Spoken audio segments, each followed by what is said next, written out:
I grew up believing that political change is not really possible. It was deep down in our family roots, no change in the political system. And I'm here today to tell you that's wrong. I will show you and give you some example how you can influence the political system by observing patterns, but also just observe a little bit of the political system. When I was a kid or a young man, I was 15 years old, I started working in a little construction business. And I was very excited. My first day of work was, I never felt so mature than on this day. I was happy to work, I was happy to earn some money. I also want to get my hands dirty and to learn something new. Then I realized that not everybody was so supportive for young people in this business. I had a boss, he was a big old sailor, most of his time spent on a ship. He was very loud and very easy on the drinks. And just a wrong word or just a word at the wrong time led to a storm of insults. And every morning, the other colleague and I, we're the youngest of the company, has to go to his office and we have to stand there and to answer questions, random questions about electroengineering, poetry, and he was just waiting until we make a mistake. And this was just his right to let loose. And I decided I need to change something. Not only for me, but the whole environment was totally toxic in this company. And I want to make his life a little bit harder. So I decided I will establish a working council. I did my homework. I read something about the local union, made some research about legal actions, and even find within the company an alliance of colleagues that want to share the same idea. And then, just the last step before we really implement the action, I realized that I have a kind of a dilemma because my father actually was the person who brought me into this company as the first place. And I know I was disappointing him by taking any actions against my supervisor. He loved the idea that I become an electrician. So I had the dilemma of fairness for me and my colleagues and also loyalty to my father. And even before we started, I just jumped out of the action and nothing happened. And this was just followed by 3 unmiserable years of good morning education. I was not able to succeed any change or to guide the change. Today, I'm a political scientist and a lobbyist. And as a scientist, I love to look in the past and see how change happened, how the change came along. And as a lobbyist, I try to influence the change, even to predict politics for the future. And I had the great opportunity to work with some great leaders, but also some great policymakers. They influenced not only a specific field, they influenced the entire system. And what I learned by observing them are 5 questions how you can have influence on a political field. And this is what I want to share with you today. It's kind of a secret on lobbyism. But first, you need to understand the political field, you want to take any action, is a map. And with those 5 questions, you can observe the map very quickly. The first question is, when does the change appear? Any political change has a process. Starts by describing the problem, agenda setting, implementing a solution. And for example, the renewable energy law in Germany will be renewed every 2nd year. If I want to change something in the law, I have to make a problem description 2 years before. This is a process. And by observing the process, you know where your action can take place. The second question is, who are the players?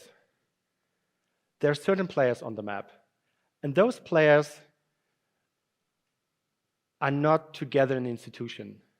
they actually share kind of the same belief. So those alliances you see on the map, they do not sit in the same building, they do not have the same names, sometimes even have random names, but they share the same belief. For example, we have in Germany a group called National Feminists. They share some kind of a belief, but it's not the same institution. Even animal-friendly hunting. There's some beliefs they share, and you can find those players on the map. The next question is, where is the change proceed? Every change needs to take action.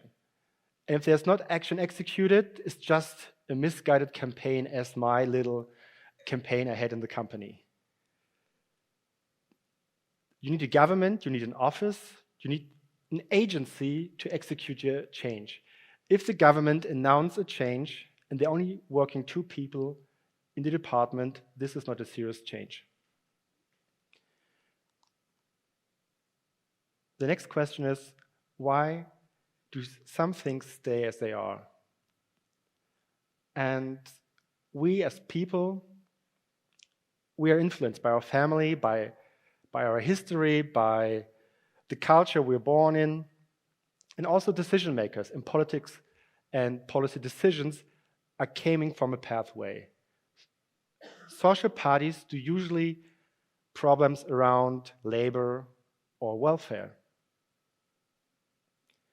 And if you want to implement a change, you need to look on which pathway you will seed in this idea. Because if you plant the change, it's very hard to change the pathway. And the last question is, what is actually your solution? Maybe you have a solution, maybe not. When you work in the field of politics, you're just representing people. That's what we do basically. And those people have problems. So you can ask them in order to find a solution. But most of the time, the solution is somewhere out there. But the timing is very important. You probably often observe a solution is presenting and everybody votes against it. And just 6 months later, everybody votes in favor. It's just the matter of timing. And those 5 questions will help you to observe your political map. But now we have to go back to young Eric, because he probably knew a little bit about the map.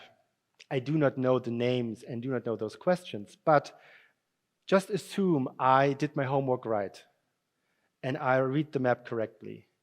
I could not navigate to the change because there's a difference in reading a map or using a map and going from one point to another. And on the map, there are different stakeholders.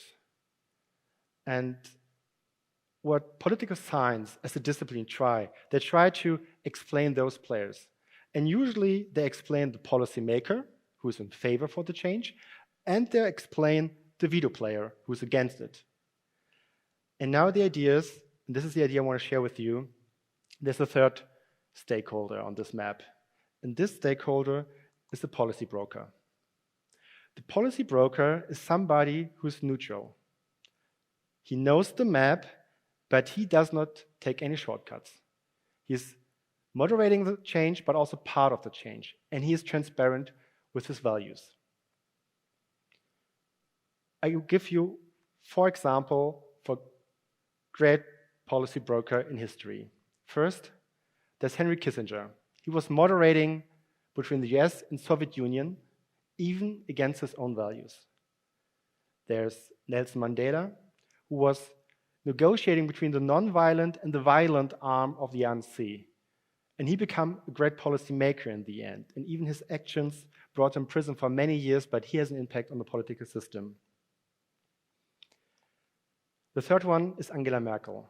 She was known for her skills for moderation and to be a policy broker outside of Germany. Even she was a policymaker inside of Germany. And the last example I want to share is Bart Stupak.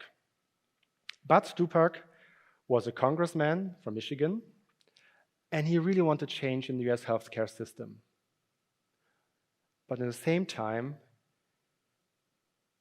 he was a very strong supporter for pro-life.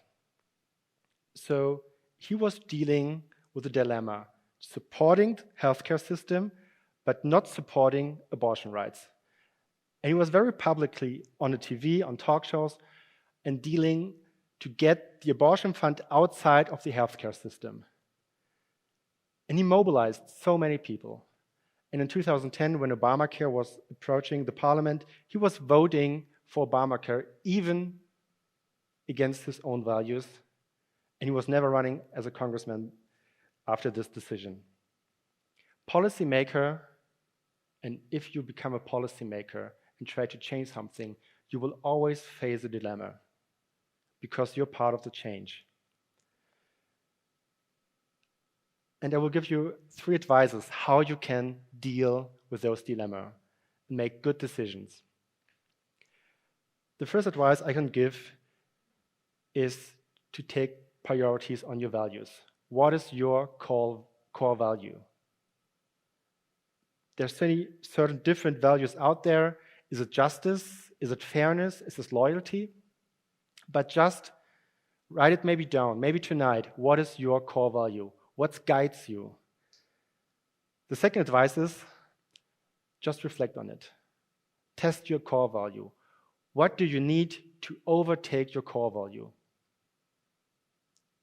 Would you overtake it for security, for wealth, for love? I thought as a young man, my value was fairness. It was not. This is something I learned. And the third advice I could give to you is be transparent. Be transparent about your values. And when you shift from one decision to another, just communicate it. If you're clear on your values and how you handle it, nobody will count this as a mistake. Instead, you will even motivate other people for self-reflection, but also to reflect on the values and make new decisions. And by this process, you create the most important value for the future, a value-based majority. And this is how you navigate to your political change. Thank you.